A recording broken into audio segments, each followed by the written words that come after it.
Hello વિદ્યાર્થી મિત્રો, કેમ છો? આર્યમ એજ્યુકેશન યુટ્યુબ ચેનલમાં આપનું હાર્દિક સ્વાગત છે. મિત્રો, આપણે ધોરણ 11 ની અંદર ચેપ્ટર નંબર 7 વિશે ભણી રહ્યા છીએ અને આજનો આપણો સવાલ છે તો કે વૈશ્વિક સાહસો વિશે સમજણ આપી અથવા તો વૈશ્વિક સાહસોની નોંધ આપી, એની વ્યાખ્યા આપી, તેની લાક્ષણિકતા જણાવો. આવી રીતે પરીક્ષાની અંદર પ્રશ્ન તમને પૂછાઈ શકે મિત્રો.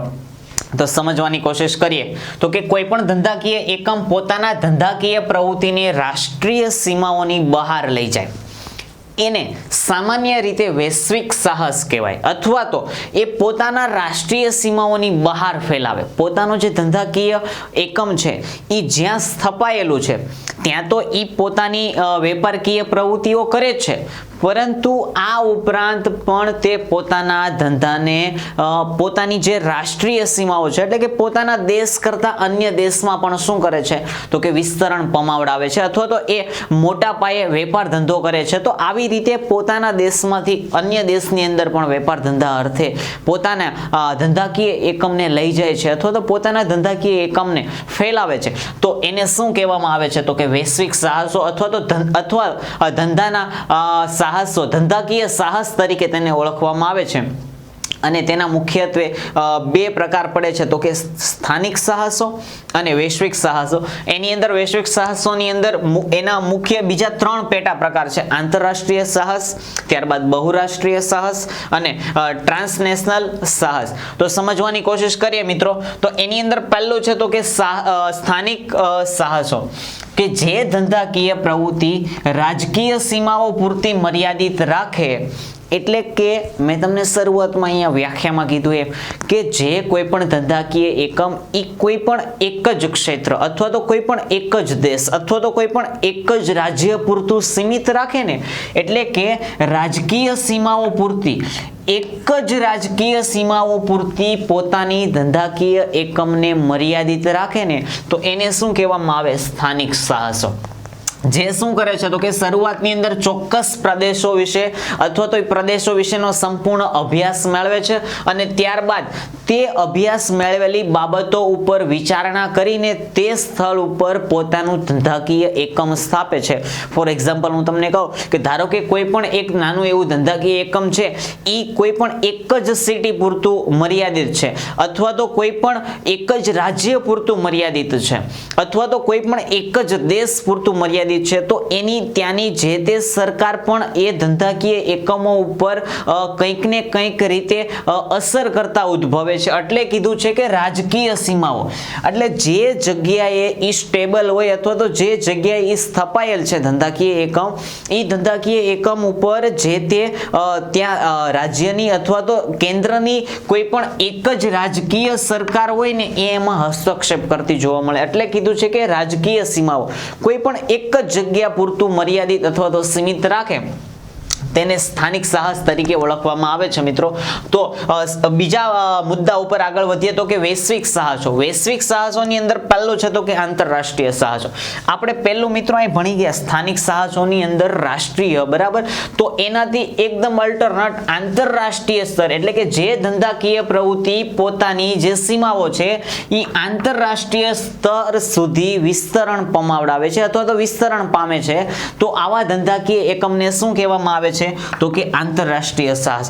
એટલે કે કોઈ પણ એક જ દેશ પૂરતું મર્યાદિત નહીં, પરંતુ અન્ય દેશમાં પણ જઈને શું કરે છે?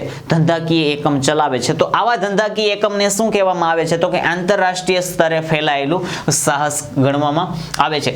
ત્યારબાદ એની પછીનો બીજો મુદ્દો છે તો કે બહુરાષ્ટ્રીય સાહસ કોને કહેવામાં આવે?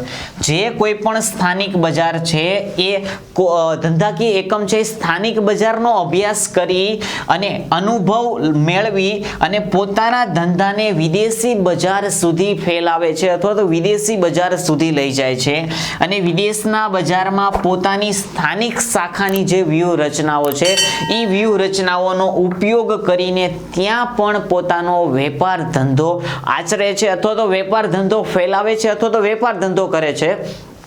તો આવું જે સાહસ કરવામાં આવે અથવા તો આવી રીતે જે કામગીરી કરવામાં આવે એને શું કહેવામાં આવે છે?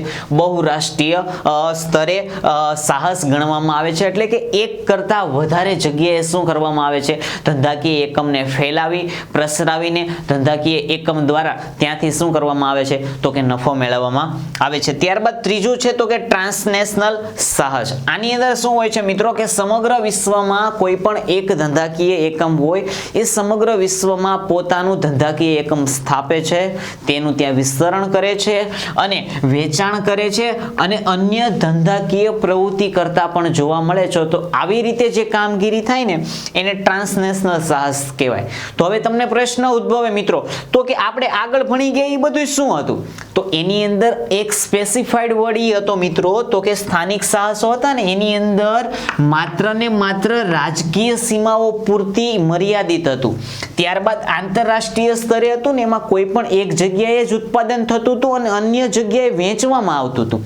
ત્યારબાદ આપણે જોયું બહુરાષ્ટ્રીય સાહસ એટલે કે માત્ર પોતાના દેશમાં નહીં, કોઈ પણ એક જ દેશમાં નહીં પરંતુ બીજા અન્ય દેશોમાં પણ વેચવામાં આવતું હતું એટલે એને બહુરાષ્ટ્રીય કીધું. અને ટ્રાન્સનેશનલ એટલે કે માત્ર પોતાના દેશમાં કે જ્યાં ઉદ્યોગ સ્થપાયેલો છે ત્યાં જ એનું ઉત્પાદન નથી થતું પરંતુ વિશ્વના અન્ય દેશની અંદર પણ શું થાય છે?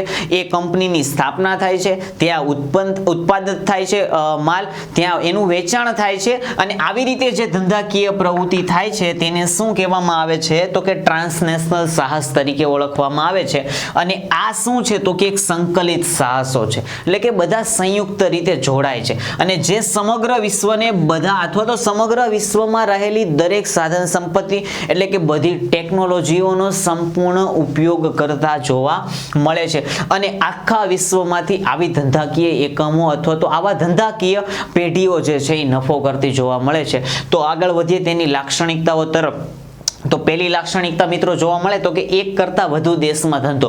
એ આપણે અહીંયા જોઈ ગયા વ્યાખ્યાની અંદર જ વૈશ્વિક સાહસોમાં તો આંતરરાષ્ટ્રીય અને બહુરાષ્ટ્રીય એટલે કે પોતાના દેશ કરતા પણ અન્ય દેશમાં જોવા મળે એટલે કે વધુ દેશમાં, એક કરતા વધુ દેશમાં જોવા મળે એની પહેલી લાક્ષણિકતા. બીજું છે તો કે પ્રાધાન્ય. તો કે આવા જે પણ સાહસો હોય એમાં પ્રાધાન્ય કોને આપવામાં આવે છે? તો કે રોકાણ કરતા ઉત્પાદન અને વહેંચણીમાં ખાસ પ્રકારનું પ્રાધાન્ય કોને આપવામાં આવે છે? તો કે જે જગ્યાએ આવું એકમ સ્થપાયેલું છે અથવા તો જે દેશમાં આવું એકમ સ્થાપવાનું કંપની વિચારે છે ત્યાં રહેલી તે દેશના ધાર્મિક એટલે કે દેશમાં કયો ધર્મ છે, એ દેશની રાજકીય નીતિ કેવી છે અથવા તો ત્યાંની આર્થિક બાબતો કેવી છે, આ દરેકે દરેક બાબતોને શું કરે છે? તો જે તે કંપની સંપૂર્ણ પ્રથમ પ્રાધાન્ય આપે છે કે ઈ દેશના લોકોના ધર્મ અથવા તો એની ત્યાંની જે સામાજિક નીતિ છે એને કંઈ પણ રીતે આડઅસર ન થાય એવી રીતે પોતાનો ધંધો ત્યાં શું કરે છે? તો ફેલાવવાનો હોય છે. ત્યારબાદ ત્રીજું છે તો કે કદ અને વેચાણ. આવા કોઈ પણ એકમો હોય ને મિત્રો એ સીધી જ રીતે આપણે જોઈ શકીએ કે એની જે પાંખો છે ને એટલે કે એનું જે ધંધાકીય વિસ્તરણ છે ને એ એક દેશ કરતા અલગ અલગ અન્ય દેશોમાં પણ વિસ્તરાયેલું છે એટલે એનું કદ અને વેચાણ કેવું હોય છે? સામાન્ય રીતે વિશાળ જ હોય છે. ત્યારબાદ ચોથી એની લાક્ષણિકતા આવે તો કે આર્થિક સદ્ધરતા.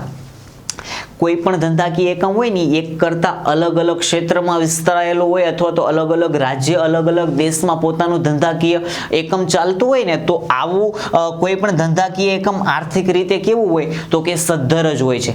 આ કારણે શું થાય? ધારો કે કોઈ એકમ અન્ય દેશની અંદર જઈને પોતાનું ધંધાકીય એકમ ચલાવવાની કોશિશ કરે છે તો શરૂઆતની અંદર જે તે ક્ષેત્રમાં એને ખૂબ જ નજીવો નફો પણ થશે, બરાબર? એટલે કે શરૂઆતની અંદર જ એ ધંધાકીય એકમ કંઈ શિખર ઉપર નહીં પહોંચી જાય અથવા તો શરૂઆતમાં જ કંઈ વધારે પ્રમાણમાં નફો નહીં કરવા લાગે પરંતુ ધીમે ધીમે નફો કરે છે.